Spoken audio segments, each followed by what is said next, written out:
Well, it looks like Chris Paul limped out of the building as the Phoenix Suns were embarrassed on their home court in a Game 7 by the Dallas Mavericks. Luka and Dallas put it on Phoenix, the number one seed out west. And obviously there are so many different questions that will come up about Chris Paul and his very bad play to end this series. I mean, he looked old. Brother just turned 37. In this series, by the way, he turned 37, and he looked every bit of it. And by the way, Chris Paul, for the most part, had been very sprout. Like, he had looked very young. He looked like he had been taking very, very good care of his body since he left Houston. It felt like he had kind of got that rejuvenation of energy going into Oklahoma City, and then obviously from the Thunder to Phoenix.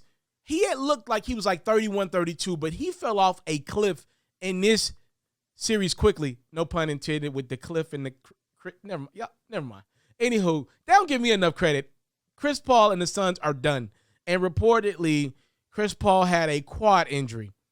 He declined to comment about the injury after the Game 7, but it is being reported that, Chris Paul had a quad injury that likely hindered him in this series, but nobody cares. Nobody wants to hear that now. If you were that hurt, don't play.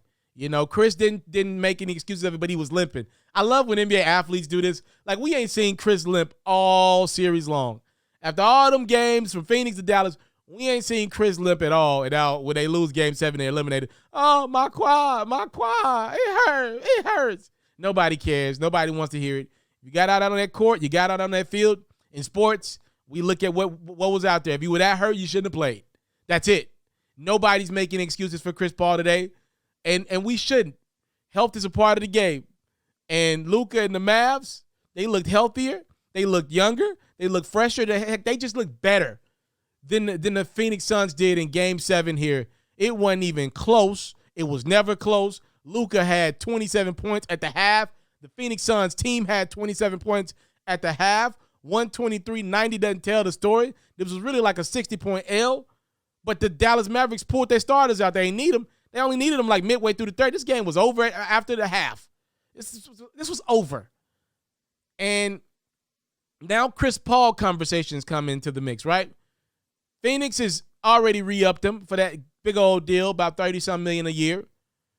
Chris is seemingly still passionate about getting that first championship. I don't know if it'll ever come. This was his best shot. This was the best shot he had this year.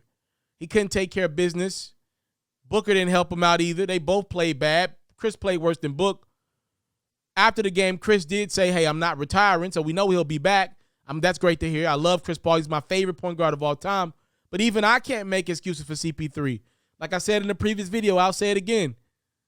There is a look that's been in Luka's eye, that's been in Giannis's eye, and more importantly, been in Chris Paul's eye. When Luka and Giannis, the better talents at this point in their careers than Chris Paul, when they say enough is enough, I'm the best player in this series and I know it, and they fight back at Chris Paul, we see Chris bow down. Chris Paul now owns the record for most 2-0 series losses. He's been up 2-0 5 times and lost that series. That's the NBA record. There is something to that, by the way. You can't blame it on Doc Rivers anymore. He's gone. You can't blame it on Mike D'Antoni. Can't blame it on James Harden. This is Chris's mess. The Suns were a very capable team. Number one team out west all year long. This is going to be on Chris the most. This is going to be on Chris the most. He did not play well. From after what, Game 2, Game 3? When this series shifted to Dallas, Chris didn't come.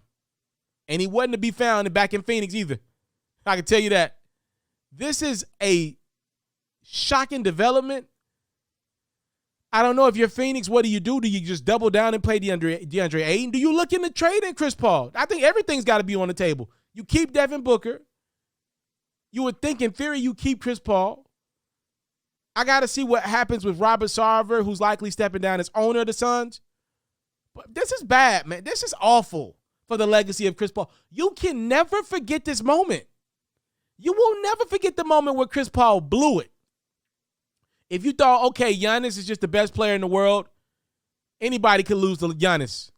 You know, if you thought maybe Doc Rivers was the guy blowing it when Chris was in with the Clippers, maybe you thought James Harden was just blowing it when CP3 was in Houston. All right, what's the excuse now?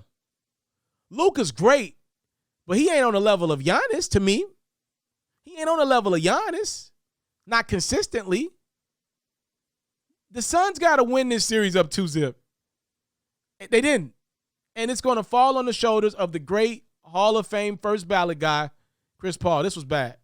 Nobody cares about his injuries. Nobody cares.